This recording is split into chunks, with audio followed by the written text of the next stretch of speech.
Good evening, listeners. I am Sergi, your host, and I'd like to welcome you to another night of interviews, chats, conversations, discussions, arguments, confrontations, contradictions, and discourse. Today on Radio Radical, we'd like to bring you an artist for one of these encounters. We're celebrating 30 years of support by the Bagri Foundation in the United Kingdom to the extraordinary work by Asian cultural artists practitioners. We're presenting over time 30 interviews with visual artists, musicians, performers, academics, journalists, writers, and storytellers whose work has been supported by the Bagri Foundation or the Bagri family since 1990. The interview series shows a long-term commitment of the foundation to engage with diverse and dynamic ideas through a myriad of arts and cultural programs which challenge and inspire. On this 30th anniversary, and during this turbulent time that we are all going crazy with, the Bagri Foundation will share online one interview per month. It will revisit those who have forged the connection to the foundation and the family over the years and see how they have continued to make work, research, and keep creating at such difficult time. The aim is to delve into the foundation's broad scope of activity via the archive, reconnect with interviewees, practices, and the form of vision for the future of Asian arts and culture together.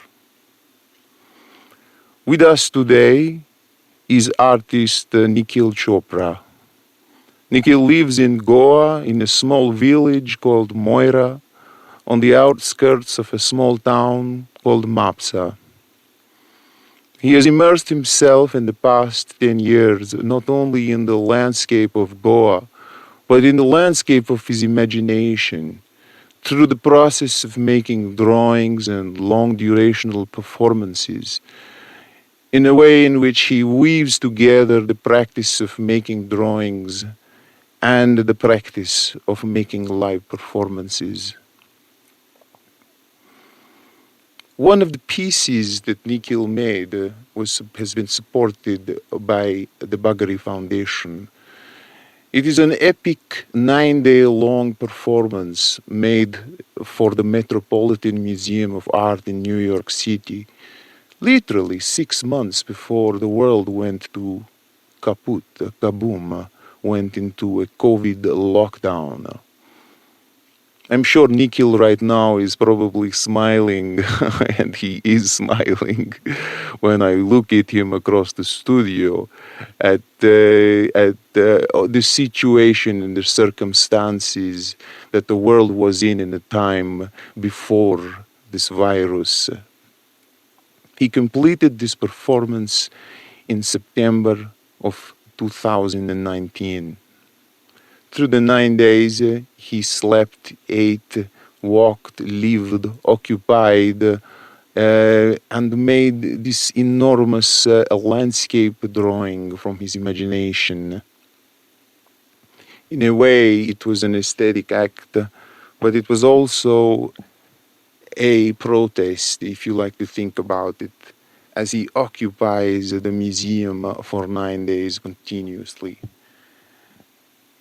In our interview today, we would like to pry into the mind of Nikhil Chopra and maybe ask him some questions if we have the permission to do so. Firstly, just to sum up, now nearly, 10 months after this performance at the Metropolitan Museum, the 9-day-long residency, can you tell us a little about how this experience was for you and how you feel it impacted your practice and how you think about what you will do with your work going forward. Sergi, hi. Thank you very much for having me at your studio. It's a pleasure to be doing this for the Bagri Foundation, as their support has been incredible. Without which I don't think I would have been able to imagine the scale and the scope of this project. I think roles of foundations like yours need to be credited, and I wish to use this as a moment to say thanks. I mean, it is a different world, as you mentioned in your question, that we live in, and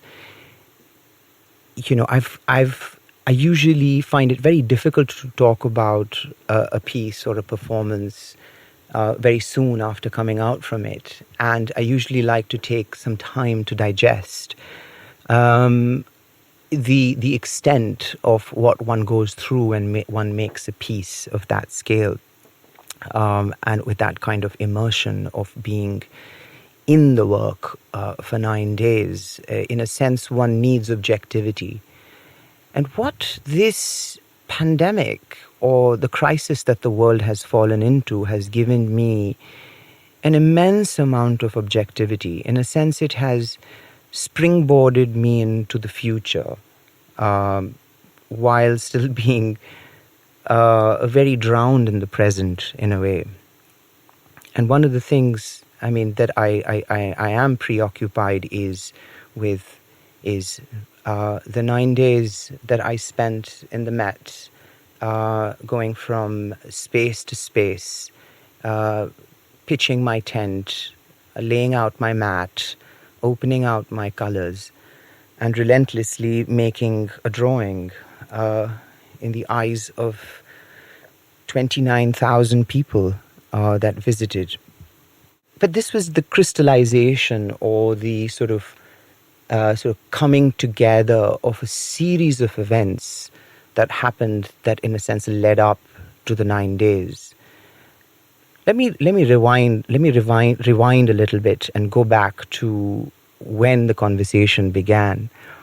And it happened here in Goa when Limor Tomer, the head of Live Arts, and Shana Zaveri, a curator at the Modern and Contemporary Art Department, visited my home in Goa in December of 2017. So nearly a year and a half before the project, a conversation had begun about the possibility of activating not just the Met and on Fifth Avenue, but also looking at the Breuer and the Cloisters as sort of three venues to take on, essentially.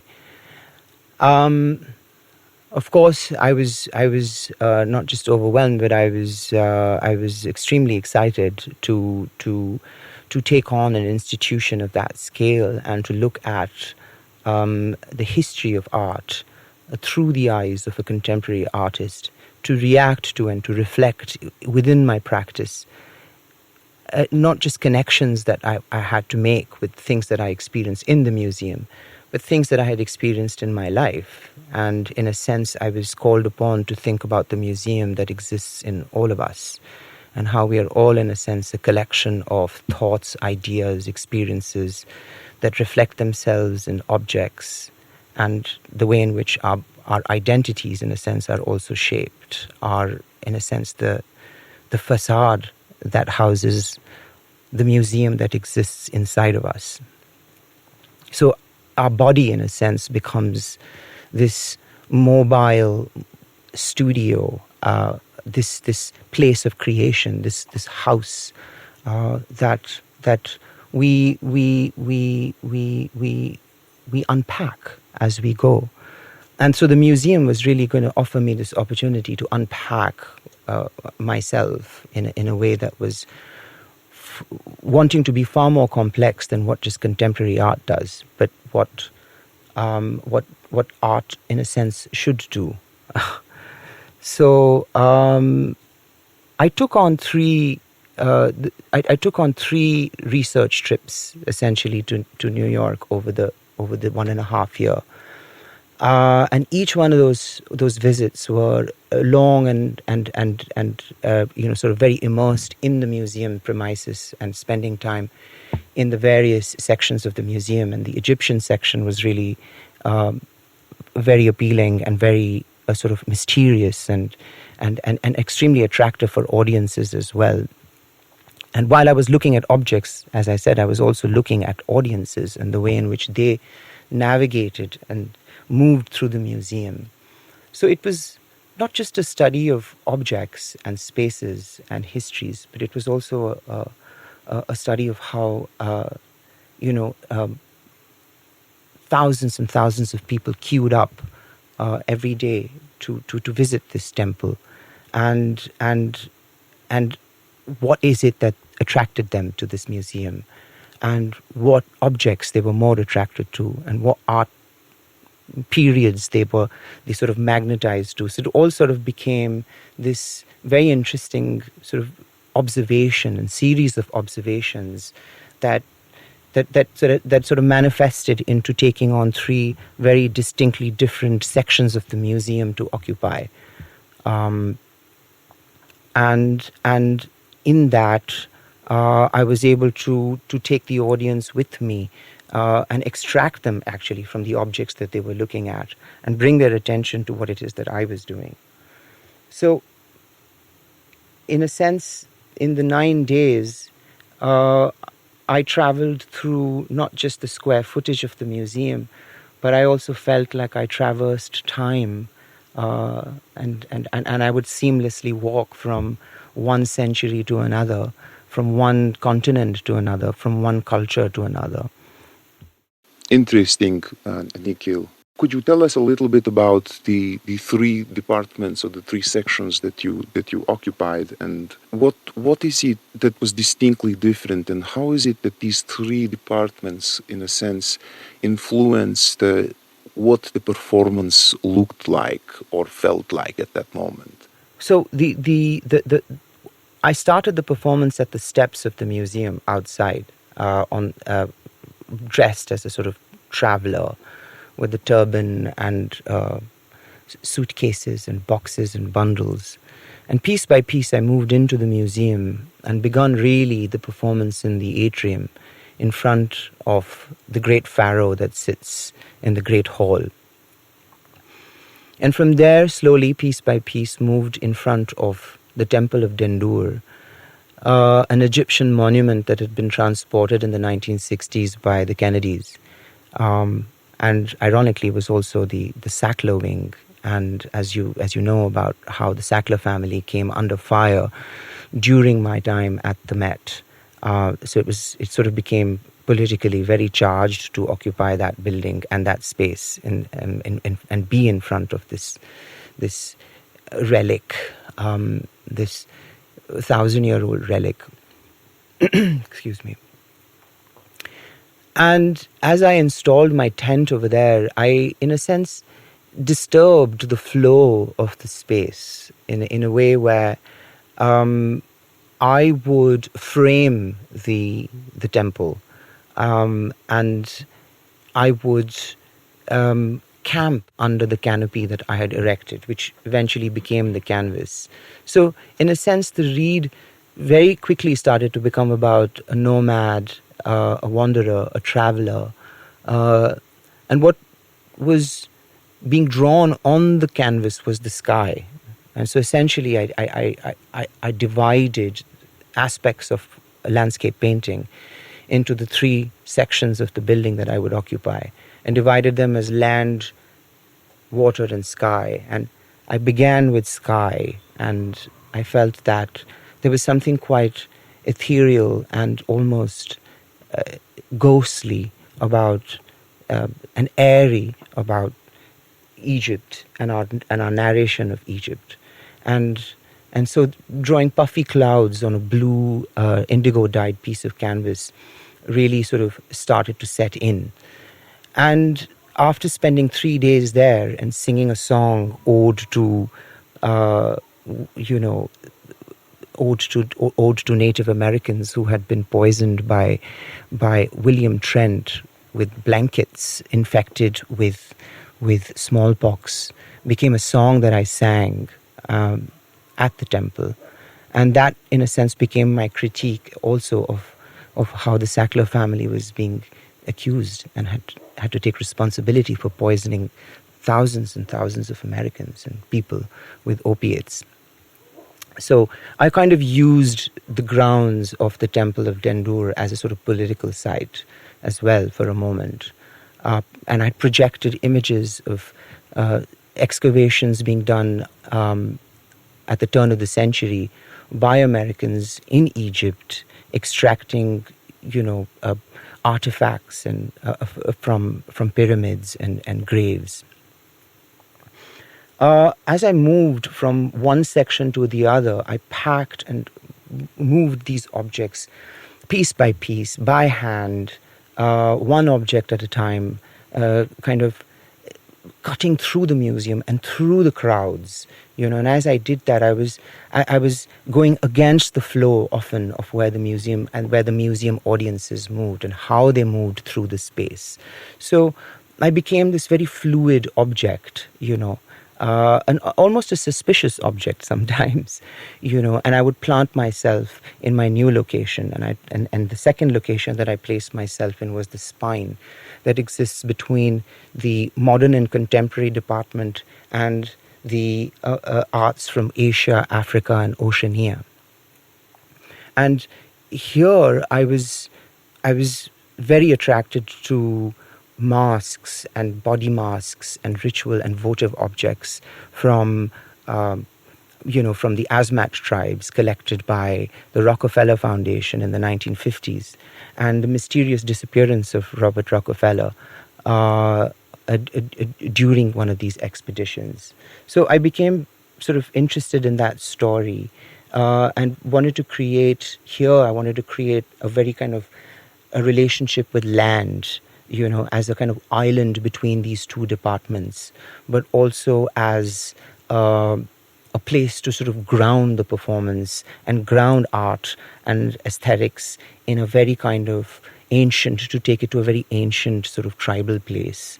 And here I sort of even wore a kind of bodysuit, mask-like costume, and in a sense, in a very tight squeezed passage space, scribbled land onto this canvas.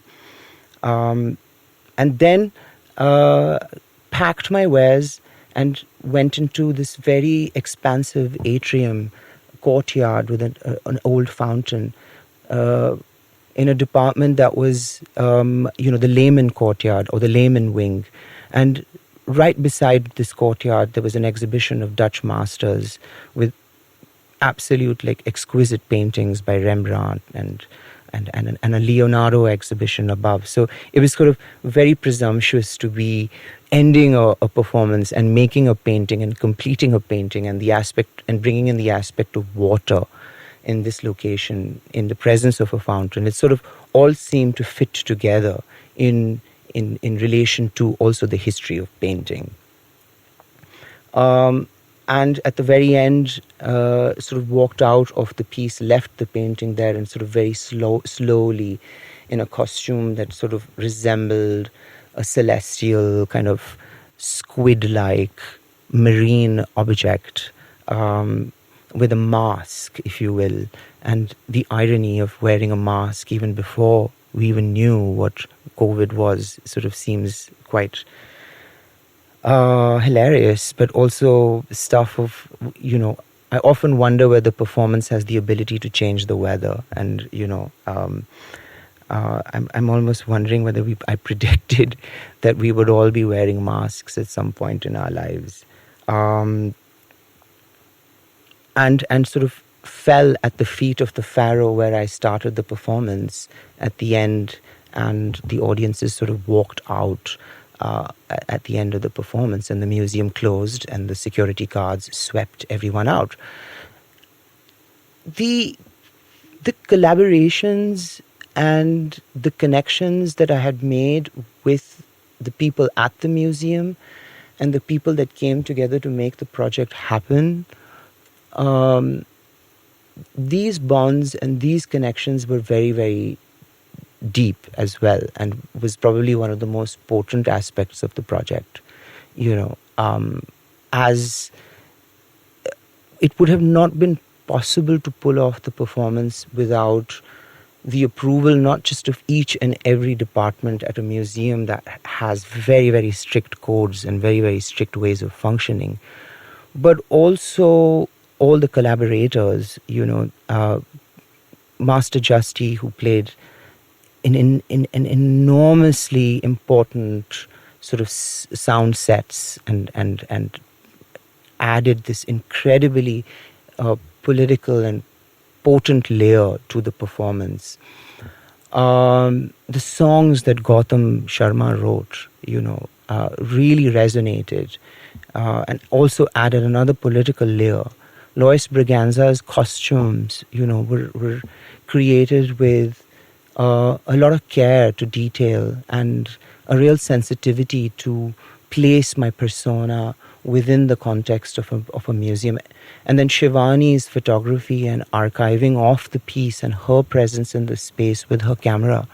I mean, all of these key aspects. I mean, Madhavi Gore, who's my wife, who came on me on research projects and had long critical discussions with me. I mean, all of these aspects really are the experiences of a piece like this that just also extend not just within the museum but also outside of the museum and with the city of New York.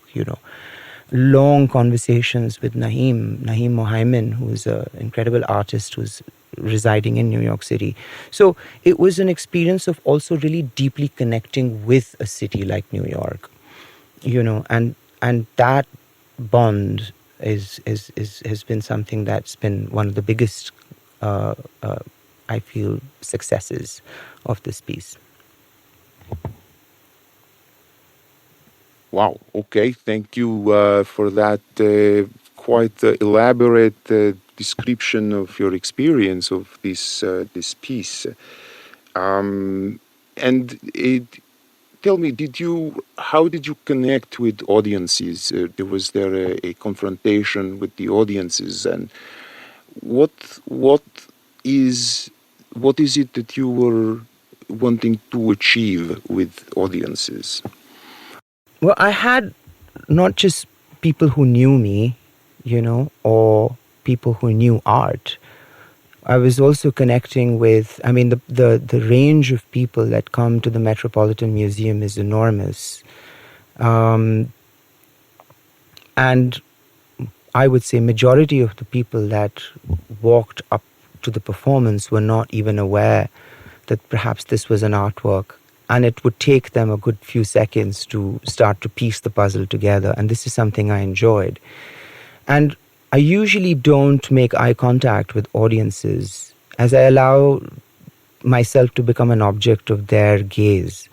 But in this case, it was important for me to look back at the audience and to be the artwork that stares back, as opposed to the mask in the glass cabinet that doesn't look back but passively sits there, reminding us of the shaman that perhaps wore it and told stories. So I wanted to engage with my eyes as well, and I made eye contact with almost as many people as I possibly could in the performance, and that felt really quite empowering, especially in the context of the Met. Okay, just to rewind a little bit and go back to asking you a question about, so what would you say was the turning point in your practice where you found your unique style, combining performance, theater, and drawing? And how have you dealt with the lack of audience since, this is the lockdown and, your coronavirus time and you're in India? So, I'll answer your second question first. And then maybe I'll end with the first part, which is where it all came and how it all came together. But I have to say, being in a place like Goa has been a privilege that I don't take for granted.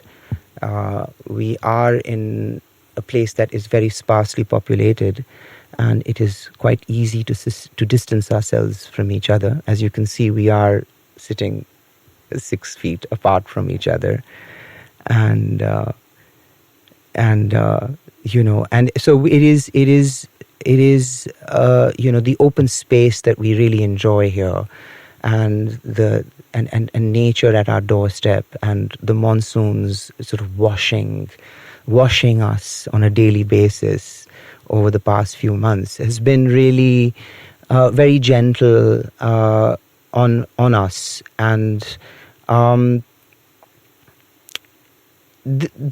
this moment has given me the chance to actually crawl back into the studio. I would say I am a performance artist.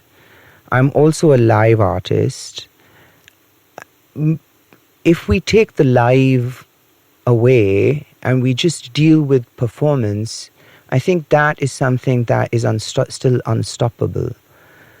The fact that we live in our body, and even if we are constrained within a space, doesn't take our freedom of where we can go with our imaginations. And I've really allowed the drawing to do that work for me, in that I've spent a lot of time on my studio table on paper with charcoal, going into places that I have visited before, or going on a long walk in the mountains, has been one of the delights of the lockdown, actually. And it's really important for me also to consider the drawing and the painting as a very important part and an aspect of what I do. Because without the drawings, I don't feel that the performances would have had the punch that they need to have. And it's really the making of the art is in making those paintings and those drawings. Because that is really at the core of what an aesthetic problem is. When you look at a blank surface, one of the most daunting experiences for a painter is to make the first mark. And essentially, it really requires a certain kind of performativity to do that. So, the audiencelessness of this time has really allowed me to focus on the performativity of, let's say, making a mark, and the archivalness of a drawing on paper, being preserved properly, being an object that is sort of worth looking at and sort of worth memorizing, because it's really the drawings that I bring into the performances. How does it all come together in a way that it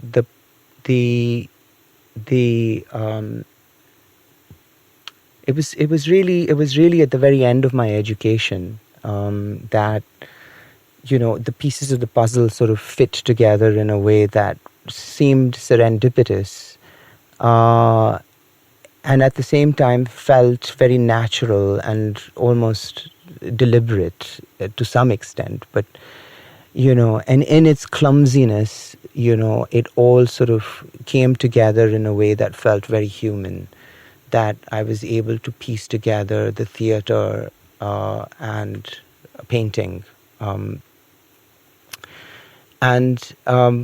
It was really having the exposure of an education away from India, and looking at a lot of live art and performance, and being immersed in the theater while I was in university and doing my masters, that really created the first set of tableau vivant style performances, which really became the body of work that took me from being a student to a professional.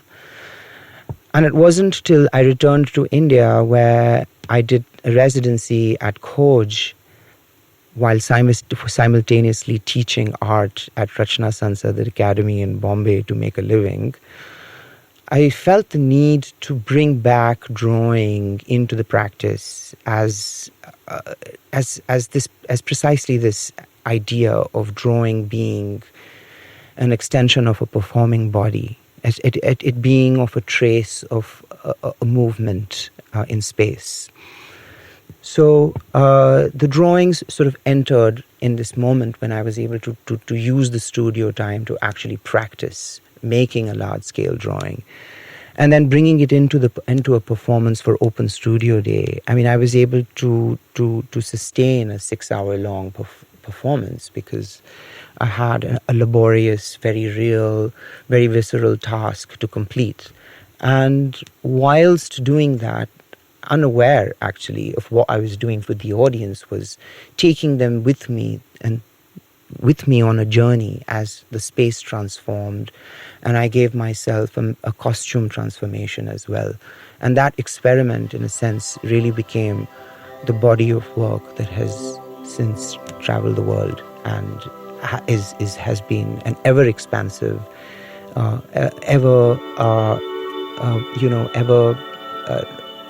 ever changing, ever shifting experience. So thank you very much for spending this quality hour with us.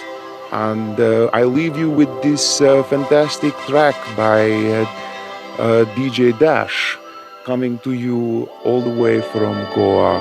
Lots of love, take care, and good night from Radio Radical. And thank you very much, Bagri Foundation. It's been a privilege to have Nikhil, and it's been a privilege to host this event for you.